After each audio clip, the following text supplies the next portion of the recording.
All right, who are you and what'd you do? My name's Cody Bartz, and I got third at the Milwaukee Regional with a total of 150 players with Artmage Power Patron.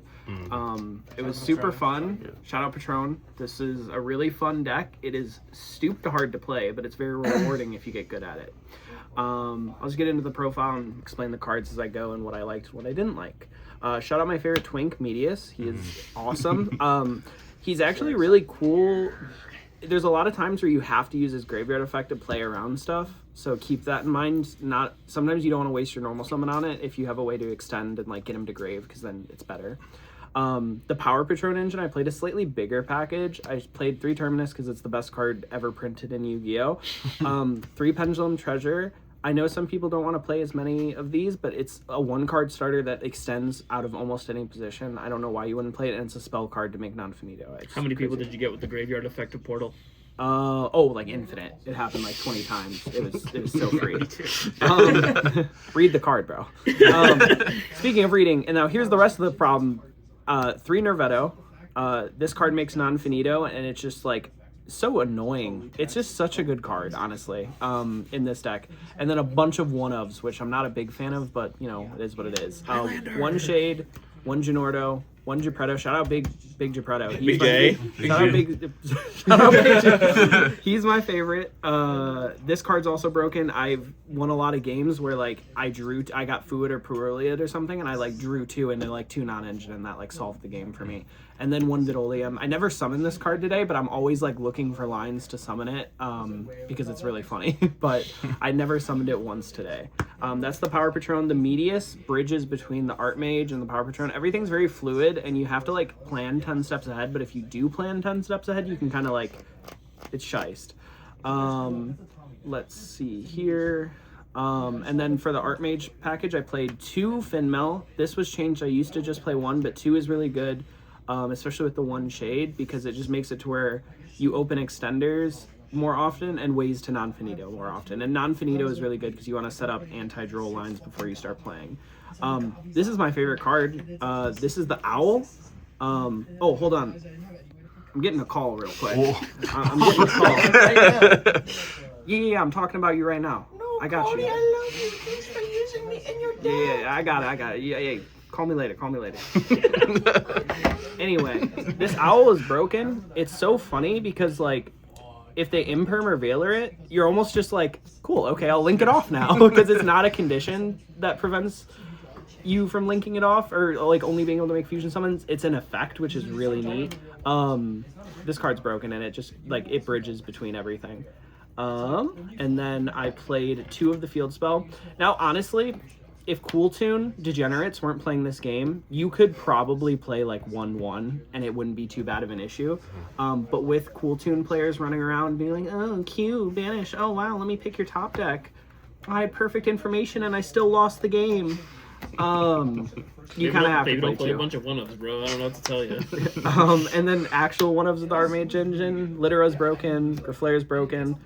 Graflair is actually super broken. I feel like it pops cards so often, and people are like, oh, yep, I guess so. 1 of Assault, you could play more. I really think 1 is good.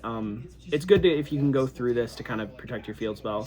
1 of the Searcher, if you have the field spell. 1 of the Graveyard Trap, and 1 of the Counter Trap. You don't need more than this, really. It's fine.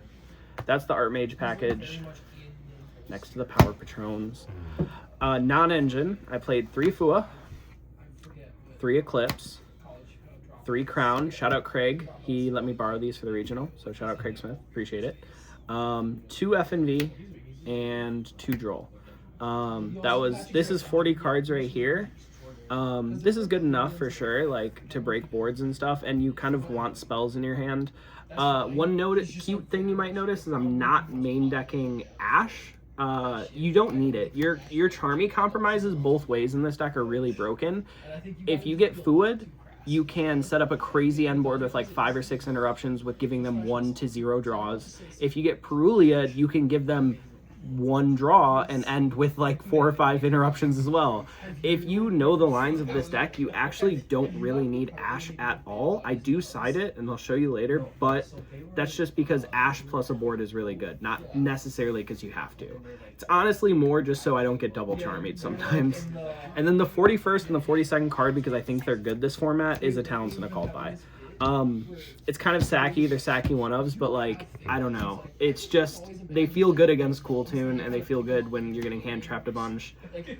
You could technically cut these, I guess, if you hate these cards, but they feel broken to me, so I would. They're not one-ofs if you play 2 of them. And they're spells, so like, you know, they are spells, so like, I will say one thing that might come up a couple times is having these to make non-finito is really good. I've definitely pitched Talents to make non-finito. It feels bad if you get hand-trapped, but like, they don't got it. And also, drawing Fua isn't terrible because you can pivot your lines to where you don't normal summon Medius, and then you can Medius from graveyard, shuffle back the Fua from your hand, and summon the Medius, so you can kind of like use your normal summon in a different way than just normaling Medius. So there's other stuff you can do, and even though these are bricks to draw going first, they're like, oh well, these aren't, these are broken, but the Fua is a brick going first technically. You can make plays to extend without it. For the extra deck, it's very tight. I don't think I would change anything. 1 Deactress, you don't need more than 1. It is really good. It's an Omni Negate. 1 Nerva, I made this all the time. It super helps when you're breaking boards because you just wipe the entire board. 2 Non-Finito. 2 comes up a lot. Sometimes even 3 comes up, bro, to be honest with you, but 2 will be enough. 1 Draco Stapelia. I know some people play Ilia Sylvia, but I think Draco Stapelia is infinitely better. You make it way easier with Verrugus and SP plus the Non-Finito. For the links, I played 1 Clockwork to link off Zagredo. You can technically play the Xyz, but the Clockwork makes it to where you're not banishing cards from your deck, and that shit sucks. You don't want to do it if you don't have to. 1 Beyond the Pendulum. This card's broken. Hashtag Electromite. This card's broken. This makes Verrugus so easy, and it just extends through stuff. It's so good. 1 SP. 1 Cross Sheep. To be honest, you could probably get away with cutting the Cross Sheep if 1 card was cuttable in this extra deck and maybe be this. But when it comes up, it wins you games. 1 Selene. My favorite card is the Charmer's Quartet guy.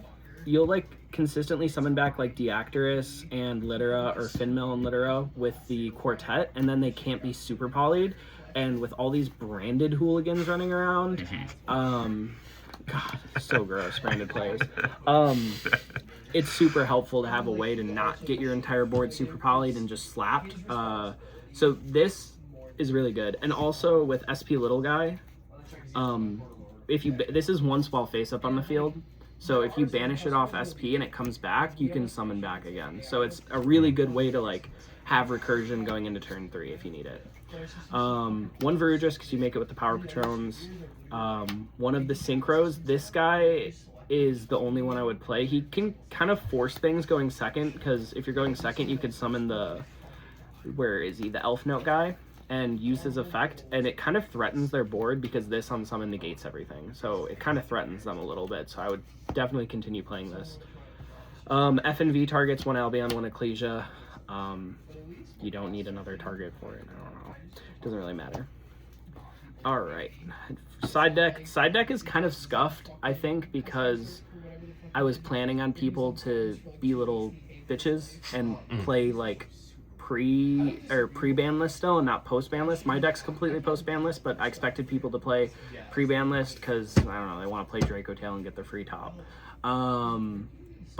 So my side deck's a little different. It'll probably be different if I play this at Columbus. Which is hilarious because the only Draco Tail that topped got 8th place. Yeah, they didn't deserve it. No.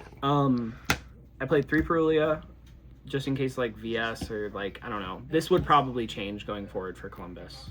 This would change. 3 Ash is not changing. This is broken into Striker and decent into Cool Tune, and you need it for going first.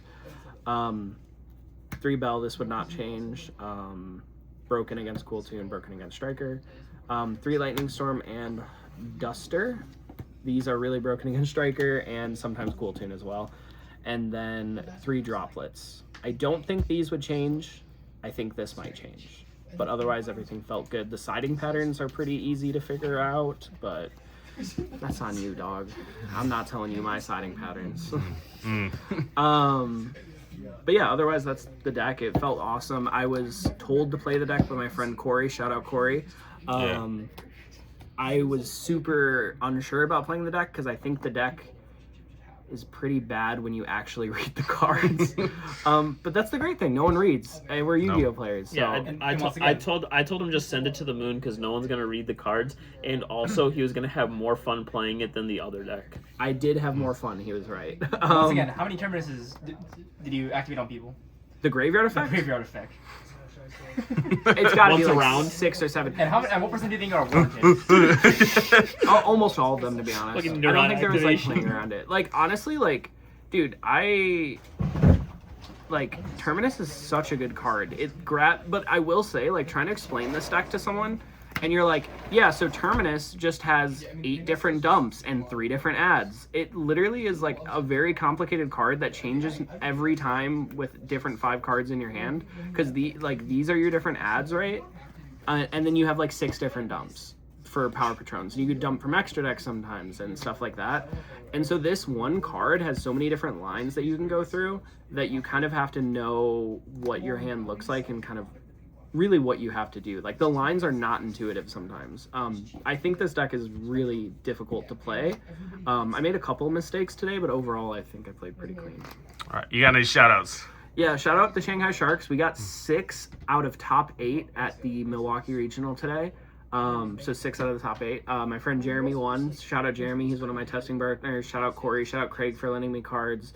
Shout out Cosmo. Shout out Darian, my 3v3 teammates from Vegas. Shout out Alex Domingo, Julian Harvey, all my friends. If I didn't shout you out, it's not because I didn't remember. I just Don't it's too remember many. names. I would sit here for an hour shouting people out, but if you helped me test or you helped me get cards or Both may lose.